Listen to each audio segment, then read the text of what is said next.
भाई इस वीडियो को ना शेयर कर देना। पहली बार बोल रहा हूँ शेयर करने के लिए, क्योंकि कुछ लोग हैं 100% जैसे है ना, तो उनमें से 99% लोग तो हम लोगों के सपोर्ट कर रहे हैं, समझ रहे हैं इस सिचुएशन को। लेकिन 1% लोग हैं हमारे भाई जो अभी ना समझ नहीं पा रहे इस सिचुएशन को। जितने अजीज़ हमारे वो लोग हैं जो सपोर्ट कर रहे हैं ना हमारे लिए, उतने ही अजीज़ वो लोग हैं जो अभी हमारे साथ में नहीं है, ठीक है ना, 1% के करीब। लेकिन भाई वो लोग जब इस वीडियो को देख लेंगे ना और हमारा एक पॉइंट ऑफ व्यू समझ जाएंगे, तो भाई मुझको पूरा यकीन है कि वो भी हमारे साथ आ जाएंगे। तो इन जैसे जो भी लोग हैं हमारे भाई जो अभी तक हमारे सपोर्ट में नहीं है, तो उन तक ये वीडियो पहुंच जानी चाहिए, ठीक है, जिससे कि हमारी जो ट्विटर कैंपेन है ये और ज़्यादा स्ट्रांग हो सके। उससे पहले मैं बता दूं कि अभी भी जो है मोदी रोजगार दो वाला जो हमारा वो फेमस है, वो पता ही होगा आपको, मोदी_रोजगार_2, और जो CGL 19 मार्क्स, और अभी एक और है कामचोर अंडरस्कोर क्या है, कामचोर_SSC, ठीक है। तो ये तीनों ट्रेंडिंग में चलाते रहने, हमको ट्वीट करते रहने, ठीक है। अब आते हैं अपने मेन इशू के ऊपर। भाई कुछ लोग हैं, अभी एक दो कमेंट में देखता हूँ बार बार नीचे आते हैं कि भाई अपने पर्सनल इंटरेस्ट के लिए और उसके लिए ये काम कर रहे हैं। तो भाई मैं बोलता हूँ कि हाँ, इसमें मेरा फ़ायदा है, ठीक है। मैं तो ये खुल के बोलता हूँ कि इसमें मेरा फ़ायदा है। अगर कोई एग्ज़ाम सही टाइम से हो जाएगा तो इसमें मेरा फ़ायदा है। अगर वैकेंसीज इंक्रीज़ हो जाएंगी, मेरा भाई इसमें मेरा फ़ायदा है, ठीक है ना मेरे भाई।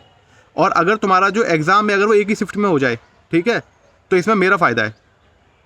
और ये इशू ऐसा नहीं है कि नॉर्मलाइजेशन की वजह से, नॉर्मलाइजेशन का फॉर्मूला तो पहले भी वही था भाई। जो पिछली साल जो एग्जाम हुआ है उसमें भी सेम ही फॉर्मूला लगा था, वहाँ तो इशू नहीं आया किसी का। तो नॉर्मलाइजेशन जब हम बोल रहे हैं तो ये मत सोचो कि हम उस फॉर्मूले को क्रिटिसाइज कर रहे हैं। भाई हम नॉर्मलाइजेशन बोले तो हम इस पूरी प्रोसेस को क्रिटिसाइज कर रहे हैं जिसमें ये लोग एक लेवल का एग्जाम नहीं बना पाते, ठीक है ना। तो इन सब चीज़ों से ही तो हमारा फायदा है भाई। और जब एक एक इंडिविजुअल का फायदा है तभी तो हम सबका फायदा है। भाई मेरा एग्जाम था 18 में, लेकिन मेरा लिस्ट में नाम है। मैं अगर चाहूँ तो मैं तो चुप बैठ सकता हूँ। और जिस तरीके के सर्वे आ रहे हैं बोल रहे हैं कि मार्क्स भी बढ़े हैं। लेकिन आपको ये समझने की बात है भाई, अगर हम ये छोटे छोटे अपने फ़ायदे देखते रहेंगे ना तो हम कहीं कुछ नहीं पहुंच पाएंगे। क्या फ़ायदा, मेंस निकल जाएगा, फिर उसके बाद तुम्हारी ज्वाइनिंग नहीं आएगी, बैठे रहो ऐसे ही। भाई ये आपको देख रहा है ना कितना मोमेंटम है इस वक्त। भाई इस मोमेंटम को सही से यूज़ करना हमारे लिए बहुत ज़रूरी है। और ये केवल SSC की बात नहीं है भाई, ये सारे एग्जाम की बात है। अभी कल ही वीडियो कितना वायरल हो रहा है, वो जो रेलवे के जो प्री का जो भी एग्ज़ाम चल रहा है, उसमें सेंटर में बैठ के लोग, यार बताओ, सॉल्वर गैंग है वो, पता नहीं कौन सॉल्व करे जा रहे हैं स्टूडेंट के पेपर। सोचो यार, एक बच्चे के इंसान के बारे में। एक स्टूडेंट का वो है, उसके पापा सिक्योरिटी गार्ड है भाई, वो इतने मार्क्स इसको लेके आया है, पता नहीं फाइनल सिलेक्शन होगा नहीं होगा। तो इस तरीके के कितने लोग पढ़े हैं भाई जो इतनी ज़्यादा गरीबी और इतनी ज़्यादा एडवर्स सिचुएशन के अंदर इतनी मेहनत करते हैं भाई, पेपर में बैठते हैं, अच्छा स्कोर करते हैं, उसके बाद ऐसे सॉल्वर गैंग और पैसे दे के लोग जो है सेलेक्ट हो जाते हैं। और अगर ऐसे पैसे लेने तो फिर सीधा ऑक्शन करवा दो, नीलामी करवा दो सीटों की। कम से कम कोई इंसान जो मेहनती है, ईमानदार है, वो उम्मीद तो ना लगाए इन सब चीज़ों से, ठीक है ना। तो भाई आप लोग जो है इस चीज़ को बिल्कुल अच्छे से समझ लो भाई, इसमें किसी का इंडिविजुअल का फ़ायदा नहीं है कि हम अपने फ़ायदे के लिए कुछ कर रहे हों। हमारा फ़ायदा केवल उतना ही है जितना तुम्हारा फ़ायदा है, ठीक है ना। हर किसी का फ़ायदा है इसमें। अगर प्रोसेस सारा का सारा सुधर जाएगा तो रेलवे को देख लो, SSC को देख लो, आप स्टेट लेवल के एग्जाम्स को देख लो, टीचिंग के एग्जाम्स को देख लो, TET क्वालिफाई करके लोग बैठे हुए हैं, जॉब्स ही नहीं है उनके पास। 70,000 वैकेंसी निकाल दी, फिर बोलते हैं कि इसमें से हम केवल 45,000 ही लेंगे। बोलते हैं जितनी वैकेंसी निकली उतने पूरे नहीं लेंगे, कि भाई ये लायक नहीं है, ये टैलेंटेड नहीं है। मुझे तो ये समझ में नहीं आता कि लायक का या टैलेंट का कौन सा ऐसा पैरामीटर है, किस चीज़ से इनको पता चल जाता है कि ये लायक है ये नहीं है।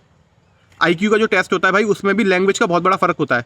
तो वहाँ पे भी तुम एब्सोल्यूट सेंस में नहीं कह सकते इस IQ का बंदा ज़्यादा इंटेलिजेंट है या इस IQ का बंदा कम इंटेलिजेंट है। वो भी तो इंग्लिश लैंग्वेज में ही हो रहा है ना, या किसी पर्टिकुलर लैंग्वेज में हो रहा है। अगर वो तुम्हारी मदर टंग में नहीं होगा ना, तो भाई उसमें जो रिजल्ट निकल के आएगा ना, तुम्हारा जो लेवल निकल के आएगा, वो एग्जैक्ट लेवल नहीं शो करेगा, उसमें भी कंट्रोवर्सीज है।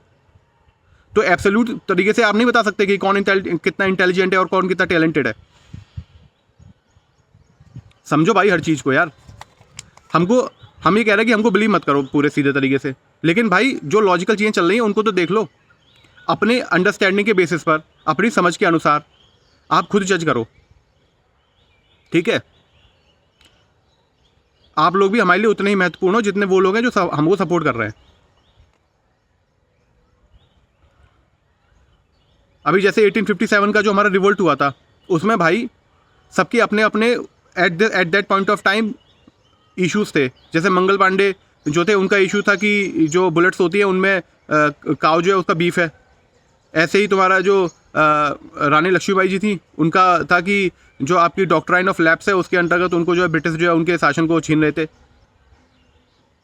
इसी तरीके से जो at this point of time जो एक इशू है वो है CGL 19 में जो नॉर्मलाइजेशन हुआ है। लेकिन इसका मतलब ये थोड़ी है कि ये यहीं पे रुक जाएगी क्रांति। भाई इसको पूरे के पूरे सिस्टम को चेंज करने के लिए हम लोग यूज़ कर रहे हैं और इसमें हर किसी का फ़ायदा आएगा। इसको केवल ये मत देखो कि मेंस आपका क्वालिफाई हो गया तो आप जो अपने आराम से बैठ जाओ। मेंस क्वालिफाई करके Tier 3 निकाल के CPT और ये सब कुछ देकर 18 वाले बंदे बैठे हुए हैं और 17 वाले भी काफ़ी बैठे हुए हैं। तो यहीं बैठना तो फिर क्यों एग्ज़ाम ले रहे हो?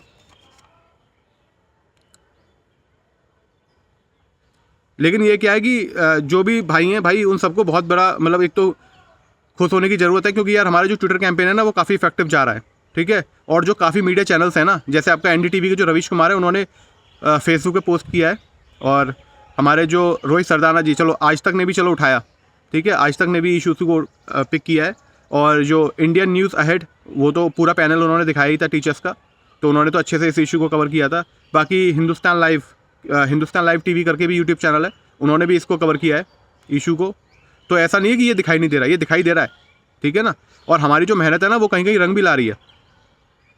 ये छोटे मोटे जो SSC नोटिफिकेशन निकाल रही है ना, ये ऐसे ही करते हैं। जब इनको दिखता है ना कि जो है स्टूडेंट्स और यूथ जो है बहुत ज़्यादा एग्रेसिव हो रहा है, तो ये छोटे मोटे लॉलीपॉप दे देते हैं।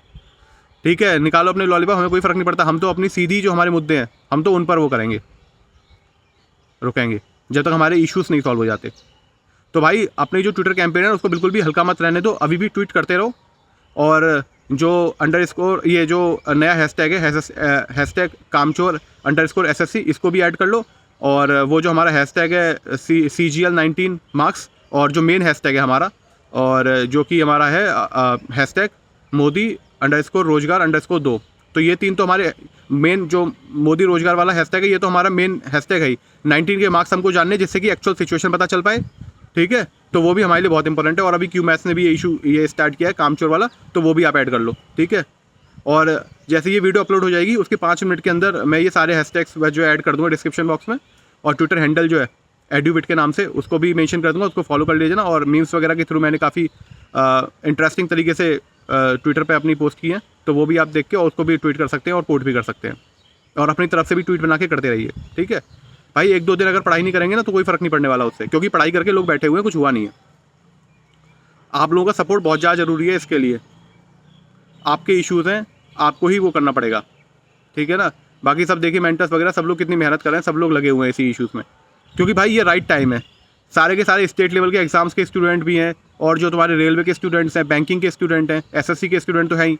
तो सारे लोग इस वक्त परेशान हैं। तो इसकी वजह से क्या है ना, ये जो मोमेंटम जनरेट हुआ है ना, इसको जितना आप रिफॉर्म बनाने में यूज़ कर सकते हैं उतना ही ज़्यादा फ़ायदा है, ठीक है।